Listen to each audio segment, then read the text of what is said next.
آپ کو چاہیے کہ اولاد کی تربیت کے لیے پوری کوشش کریں. اس کے دنیا کے بھی فائدے ہیں اور آخرت کے بھی فائدے ہیں. دنیا کے فائدے تو یہ کہ اولاد اگر نیک بنے، فرما بردار بنے، تو ماں باپ کا بڑھاپا اچھا گزرتا ہے، پرسکون گزرتا ہے. اور اگر اولاد نافرمان بن جائے تو ماں باپ کا بڑھاپا بہت خراب ہوتا ہے. چنانچہ جو حقوق ماں باپ کے اولاد پر ہیں وہ ماں باپ ادا کرے. اگر ماں باپ تربیت پہ توجہ نہیں دیں گے تو قیامت کے دن ان کو اس کا جواب دینا پڑے گا.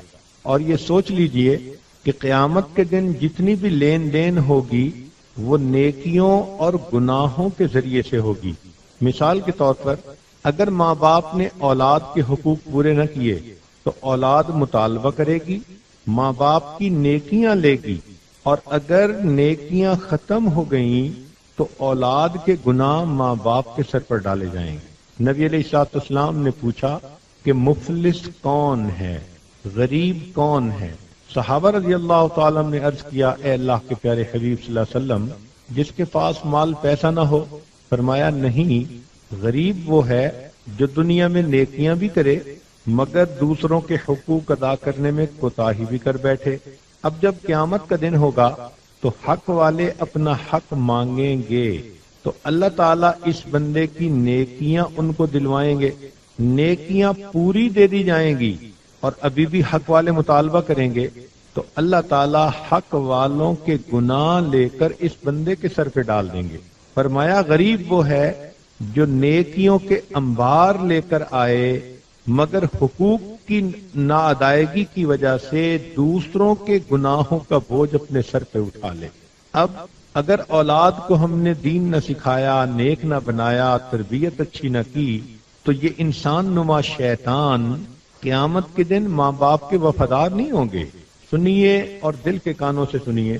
اللہ تعالیٰ قرآن مجید میں ارشاد فرماتے ہیں کہ یہ اولاد، یہ ماتحت قیامت کے دن اللہ کے عدالت میں مقدمہ درج کریں گے. کیا کہیں گے؟ ربنا انا اطعنا سادتنا وکبراءنا فاضلونا السبیل. اے اللہ، ہم نے اپنے بڑوں کی پیروی کی تھی، انہوں نے ہمیں راستے سے گمراہ کر دیا. امی کہتی تھی کہ بیٹا تم نے ڈاکٹر بننا ہے، میں نے ڈاکٹر بن کے دکھا دیا. امی کہتی تھی بیٹا تم نے بزنس مین بننا ہے، میں نے بزنس چلا کے دکھا دیا. امی نے تو کبھی نماز کی مجھ سے بات ہی نہیں کی تھی. امی تو کہتی تھی بیٹا روزے رکھو گے تو کمزور ہو جاؤ گے. تو انہوں نے ہمیں دین سکھایا ہی نہیں. اگر یہ دین سکھاتے تو ہم دین پہ چلنے والے بن جاتے، ہم تو ان کی بات منع کرتے تھے. اے اللہ، کیونکہ انہوں نے ہمیں نیکی کا رستہ دکھایا ہی نہیں، دنیا داری کے راستے پر رکھا. ربنا آتہم ضعفین من العذاب. اے اللہ، ان کو دگنا عذاب دیجئے. ولعنہم لعنا کبیرا. اور اے اللہ، ان ماں باپ کے اوپر لعنتوں کی بارش برسائیے. اب سوچئے، جس اولاد کو آج آپ محبت بھرے لقمے کھلاتی ہیں، اگر یہ دیندار نہ بنی تو یہ قیامت کے دن ساری مخلوق کے سامنے اللہ کے حضور یہ کہے گی، اے اللہ میرے ماں باپ پر لعنتیں برسا. تو سوچئے اولاد کی تربیت کتنی ضروری ہے. اور یہ وہ وقت ہوگا کہ ماں باپ اولاد کے واقف نہیں بنیں گے، اولاد ماں باپ کی واقف نہیں بنے گی. قرآن کریم نے فرما دیا، یوم یفر المرء من اخیہ وامہ وابیہ وصاحبتہ وبنیہ. اس لیے کئی گھروں میں دیکھا گیا کہ ماں باپ بچوں کی تربیت کرنے کی بجائے ان کو کھیلنے کے لیے دوسرے گھروں میں بھیج دیتے ہیں، گلی میں بھیج دیتے ہیں. جیسے چرواہا اپنی بکریوں کو چرنے کے لیے ہانک دیتا ہے، اس طرح اپنے بچے اور بچیوں کو دوسرے گھروں میں کھیلنے کے لیے بھیج دیتے ہیں.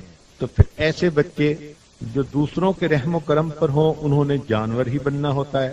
اس لیے اولاد کی تربیت کرنی ماں باپ کا فریضہ ہے. ایک نقطہ ذہن میں رکھیں کہ اگر ماں باپ اولاد کی تربیت نہ کریں تو یہی نہیں کہ اولاد نافرمان بنے گی، بلکہ اصل بات یہ ہے کہ اولاد یا آنے والی جو ان کی نسل ہے اس میں سے اسلام مٹ جائے گا.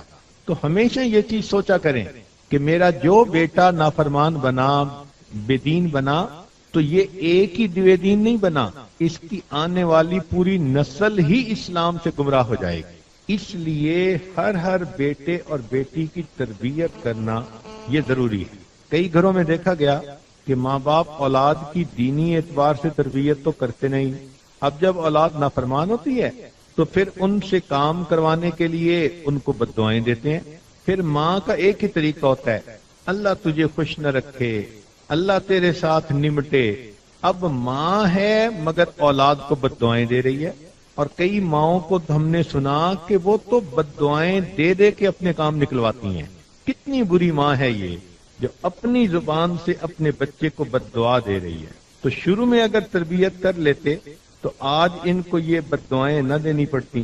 یہ بھی ذہن میں ایک بات رکھنا، جو ماں باپ اولاد کی تربیت نہیں کرتے ان کو اولاد سے خدمت لینے کا حق بھی کوئی نہیں۔ بات دلیل سے کر رہا ہوں، توجہ فرمائیں۔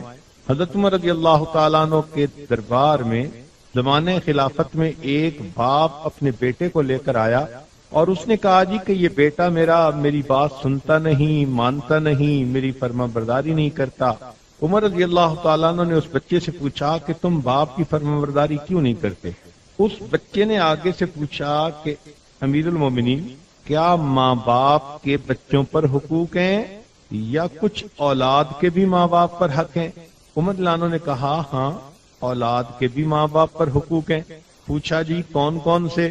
عمر رضی اللہ عنہ نے فرمایا کہ اولاد کا پہلا حق یہ کہ ان کے لیے دیندار ماں ڈھونڈے جو اچھی ماں ہو، اور دوسرا حق یہ ہے کہ جب اولاد پیدا ہو ان کا اچھا نام رکھے، اور تیسرا حق یہ ہے کہ ان کو قرآن دین کی تعلیم دے۔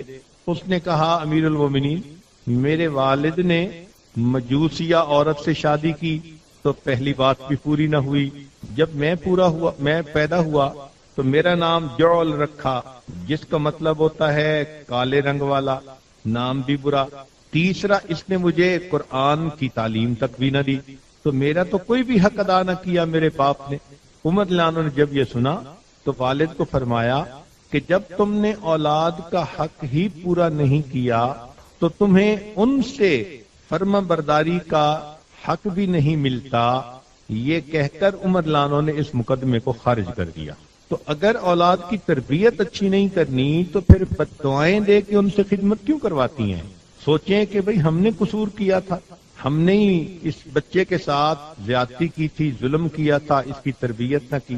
تو اس لیے یہ ماں باپ کی ذمہ داری ہے کہ وہ اولاد کی اچھی تربیت کریں، ورنہ قیامت کے دن اولاد ماں باپ کے خلاف مقدمہ دائر کرے گی۔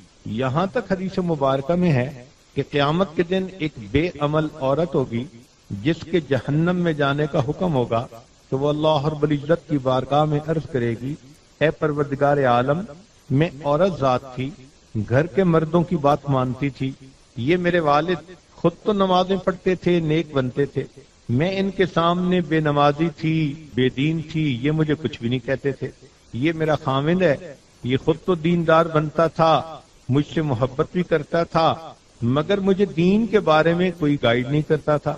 یہ میرا بھائی ہے، یہ بھی دیکھتا تھا کہ میں اس گھر میں رہتی ہوں اور میرے ساتھ نرمی کا معاملہ کرتا تھا۔ اور یہ میرا بیٹا ہے، یہ بھی نیک نمازی تھا مگر مجھے نماز کے لیے نہیں کہتا تھا۔ اگر یہ لوگ مجھے کہتے تو جیسے انہوں نے نمازیں پڑھی تو میں بھی پڑھ لیتی، اب میرا کیا قصور؟ حدیث مبارکہ میں آتا ہے اس ایک عورت کے مقدمہ دائر کرنے پر اللہ تعالیٰ ان 4 مردوں کو بھی اس عورت کے ساتھ جہنم میں داخل فرما دیں گے۔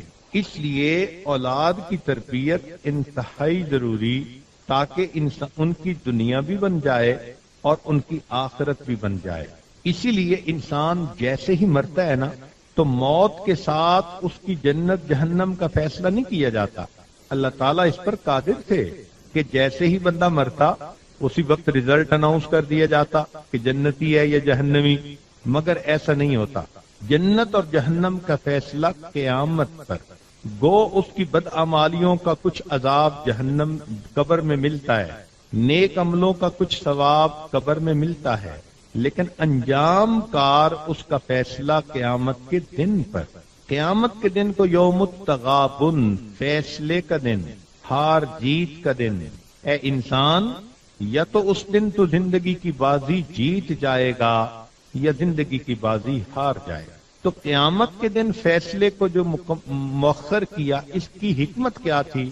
حکمت یہی تھی کہ قیامت کے دن سب لوگ سامنے ہوں گے، حق والے اپنا حق مانگ سکیں، ظالم اور مظلوم کے درمیان فیصلہ کیا جا سکے، انصاف کیا جا سکے۔ صرف حقوق اللہ ہی نہیں، حقوق العباد کا بھی جب معاملہ طے ہوگا تب بندہ جنت میں جا سکے گا۔ اس لیے قیامت کا دن ایک اہم دن ہے۔ ذہن میں رکھنا کہ ہونے والی اولاد یا تو ماں باپ کے لیے ذریعہ ثواب بنتی ہے یا ماں باپ کے لیے وسیلہ عذاب بنتی ہے۔